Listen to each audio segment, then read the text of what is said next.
모르는 게 인생인 거 몰라? 직접 불러드리겠습니다. Halo semuanya, kembali lagi dengan Mimin. Kali ini Mimin akan membawakan alur cerita dari film Korea yang berjudul A Year and Medley yang dirilis pada tahun 2021 dan disutradarai oleh Kwak Jae-young. Yuk, simak alur ceritanya guys. Di awal film memperlihatkan seorang artis yang sedang populer yang bernama Lee Kang. Ia merupakan seorang penyanyi dan penyiar radio yang sangat difavoritkan oleh penggemar di Korea. Sang manajer Lee Kang yang bernama Sung Hon sudah dianggap seperti kakaknya sendiri. Ada pula seorang wanita, yakni manajer hotel yang bernama Sojin yang sudah lama jomblo di usia menuju kepala 4. Sojin merupakan seorang wanita mandiri dan terus bekerja keras atas pekerjaannya. Di tahun ini, ia mempunyai harapan agar ia bisa mendapatkan pasangan hidupnya. 모르는 게 인생인 거 몰라? Adapun pelayan hotel yang baru yang bernama Leong yang mempunyai cita-cita sebagai artis musikal terkenal di masa mendatang. Akan tetapi Leong tidak mendaftarkan diri untuk audisi pencarian tokoh utama drama musikal. Ia malah melakukan pekerjaannya seperti biasanya, yakni pelayan hotel. Leong melakukan pekerjaannya dengan santai sambil bernyanyi, dan tanpa disangka ia melemparkan lap kepada seorang pria yang bernama Yongjin yang menjabat sebagai pimpinan hotel di tempatnya bekerja. 있다고 합니다. 그래서 오늘부터 당분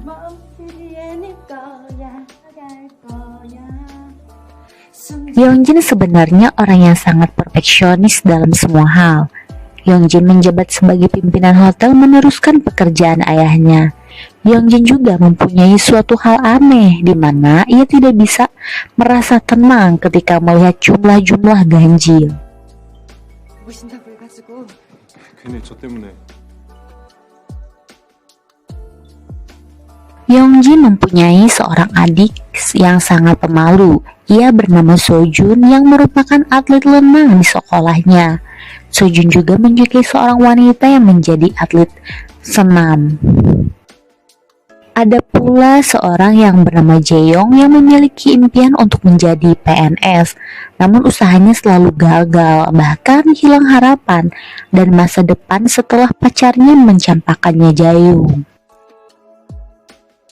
Scan berganti ke Leong yang menyadari saat kalung yang sangat berharga baginya hilang.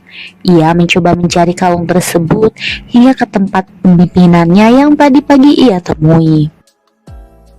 Setelah melihat Yongjin, ia mengurungkan niatnya untuk mencari kalung di ruangan tersebut.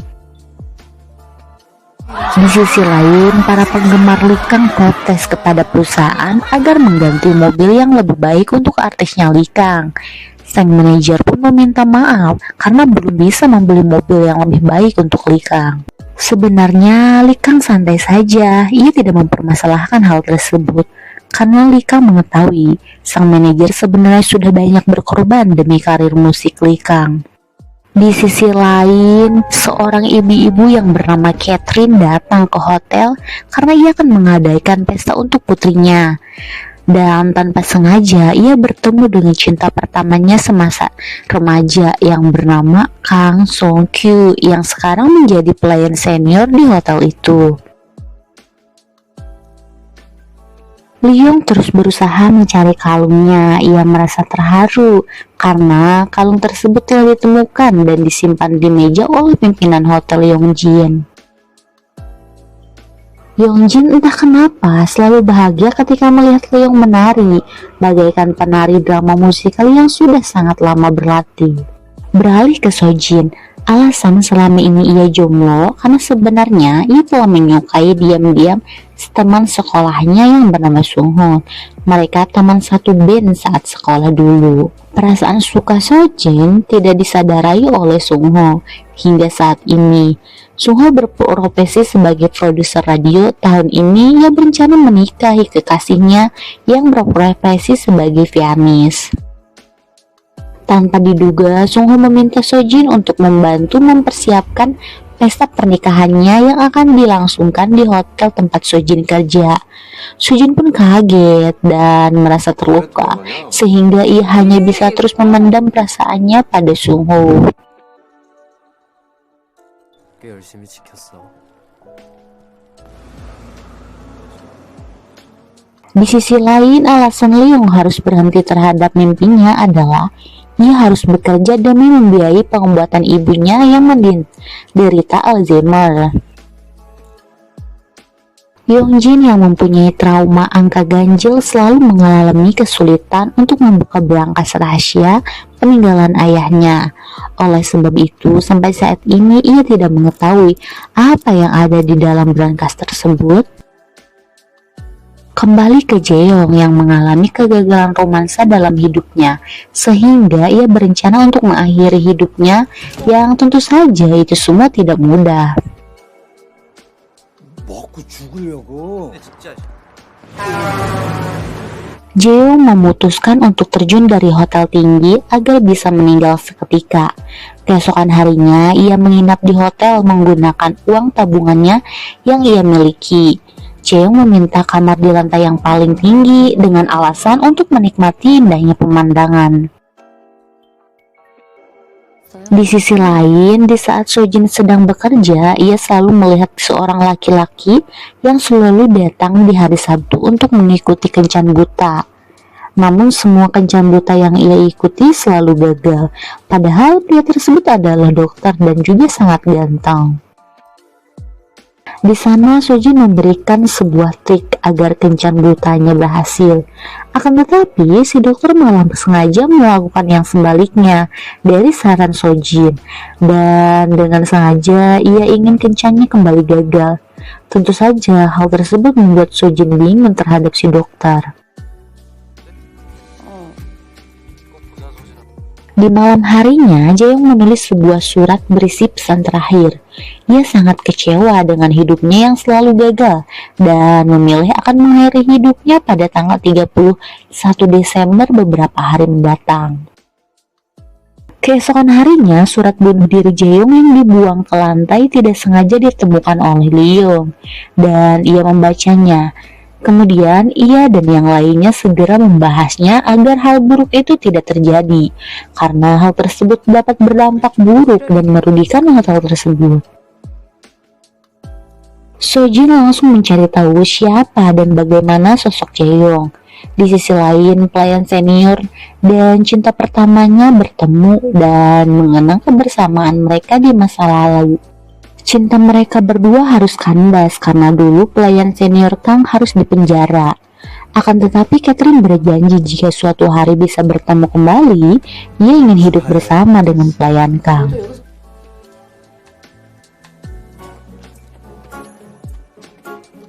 Kembali ke Jaeyoung yang saat itu diperlakukan sebagai tamu istimewa dan gerak-geriknya sedang dipantau.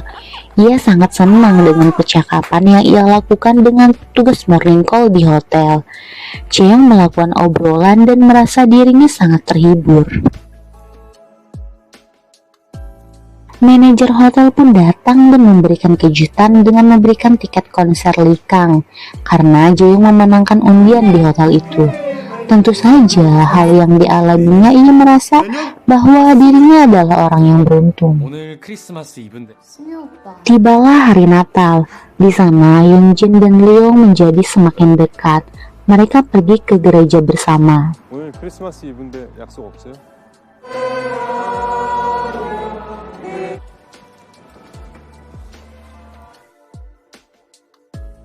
Kembali ke artis Lee Kang yang saat ini popularitasnya sedang naik daun dan dilirik oleh perusahaan driver besar.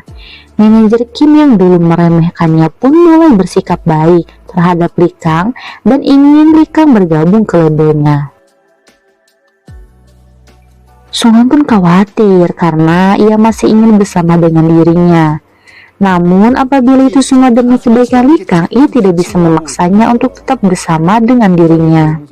Konser Lee Kang pun dilakukan di hotel itu. Jaeyoung tidak sengaja bertemu dengan mantannya dan hal tersebut kembali membuat Jaeyoung galau.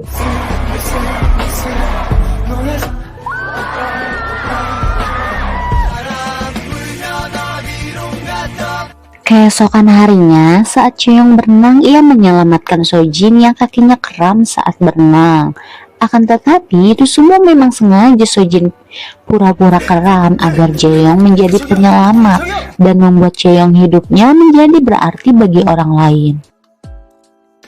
Kembali ke hotel, Jaeyoung seperti biasa melakukan percakapan dengan petugas morning call dan menceritakan kisah hidupnya, dan Jaeyoung pun merasa bahagia.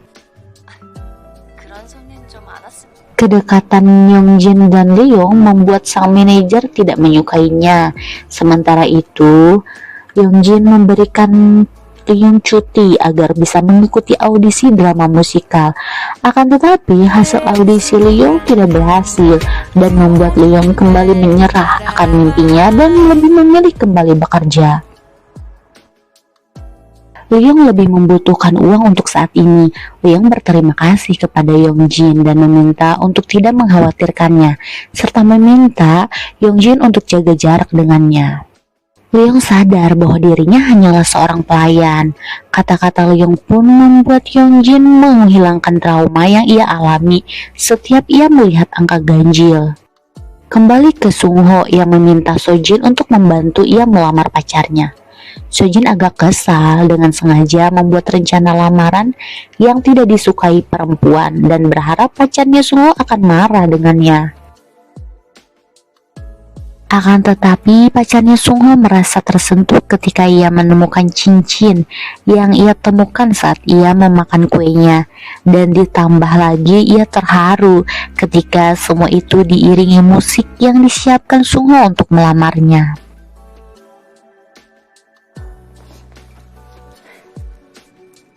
Sojin pulang ke rumah. Di sana ia menerima surat pos dari Sungho yang ditulis untuk Sojin 1 tahun yang lalu. Sojin teringat mereka menulis satu surat untuk satu sama lain yang akan mereka terima di 1 tahun kemudian.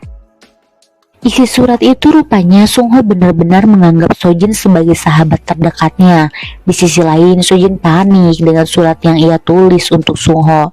Sojin meminta adiknya untuk mencuri surat tersebut agar Sungho tidak membaca surat itu, dikarenakan Sojin sangat malu dengan surat yang ungkapan cinta tersebut.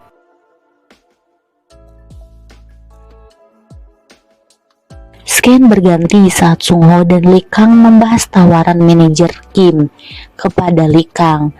Di sana, Sungho berpura-pura tidak sedih jika ia harus berpisah dengan Lee Kang yang selama ini artis yang sudah ia besarkan. Sungho meminta manajer Kim untuk menjaga Lee Kang dengan sebaik mungkin karena Lee Kang sangat berharga bagi Sungho.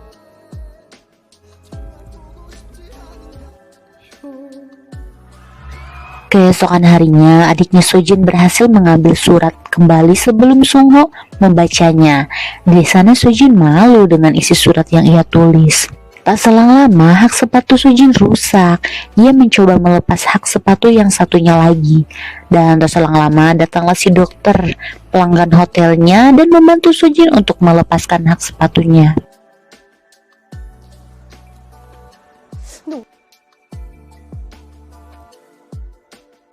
Kembali ke Yongjin yang kedekatannya dengan Leong sudah tersebar di kalangan pegawai dan dinilai kurang pantas jika mereka bersama. Di tanggal 31 Desember, Yongjin berusaha melawan traumanya akan angka ganjil. Ia membuka berangkas dan membuka sebuah surat kenangan terakhir dari ayahnya.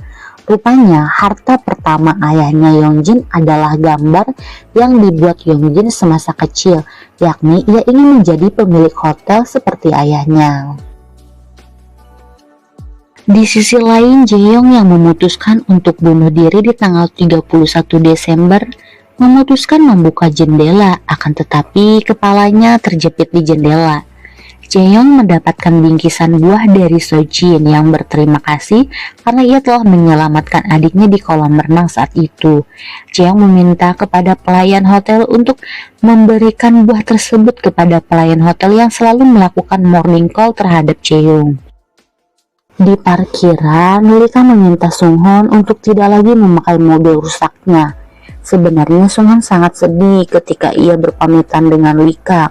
Namun tak disangka Lee Kang membelikan ia mobil baru untuk Sun Hon.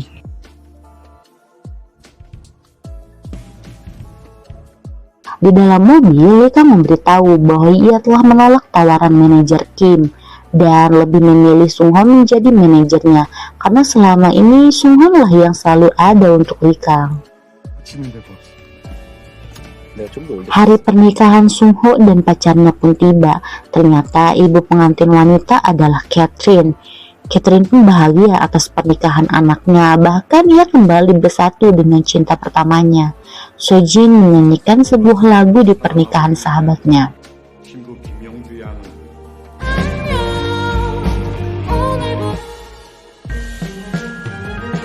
Kembali ke Jaeyoung yang membatalkan niatnya untuk bunuh diri dan tak sengaja mendengar pembicaraan petugas hotel yang selama ini sedang mengawasi dirinya.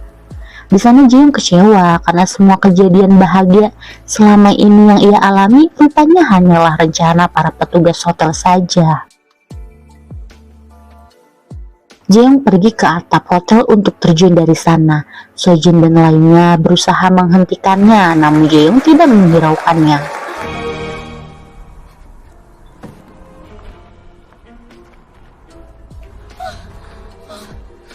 Di sana juga datanglah seorang petugas morning call dan meminta Jaeyoung untuk tidak melakukan bunuh diri. Petugas itu memujuk Jaeyoung dan mengatakan bahwa ia ingin ikut bunuh diri bersama Jaeyoung. 저도 오늘 여기서 뛰어내 같이 가요. Jaeyoung pun takut jika wanita yang ia sukai bunuh diri, dan hingga akhirnya malah Jaeyoung lah yang menyelamatkan wanita yang ia sukai itu. 진짜로 같이 뛰어내리자고 하면 어쩌나 너무 걱정했어요. Di tempat berbeda, Yeonjun telah sembuh dari traumanya.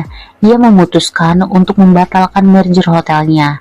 Yeonjun sudah menemukan surat berharganya dan ia ingin sangat yakin bahwa mendiang ayahnya juga pasti mempunyai keputusan yang sama dengannya untuk mempertahankan hotelnya. Namun semua keputusan Yeonjun mendapatkan amarah dari pengusaha lain.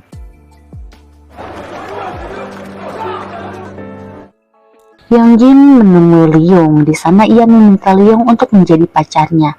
Bahkan ia tidak peduli dengan omongan buruk para pegawai lain karena baginya jatuh cinta bukanlah hal yang salah.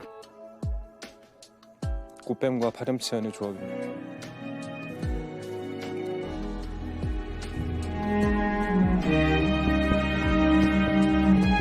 Di pesta pernikahan Sung Ho, Sojin dengan sengaja mengundang Jaeyoung dan pacarnya untuk ikut memeriahkan pesta pernikahan Sung Ho. Semua orang pun mendapatkan kebahagiaannya masing-masing. Namun Sojin khawatir dengan kebahagiaannya sendiri. Saat Sojin keluar, si dokter ternyata telah menunggu lama Sojin untuk keluar dari gedung. Di sana si dokter mengungkapkan perasaannya terhadap Sojin yang selama ini ia pendam. Rupanya si dokter sengaja pergi setiap hari Sabtu ke hotel sebenarnya hanya untuk melihat Sojin. Semua orang pun mempunyai akhir yang bahagia dan filmnya pun telah berakhir. Pemirsa, itulah alur cerita dari film A Year in Medley. Jangan lupa like, comment, dan subscribe ya. Bye-bye.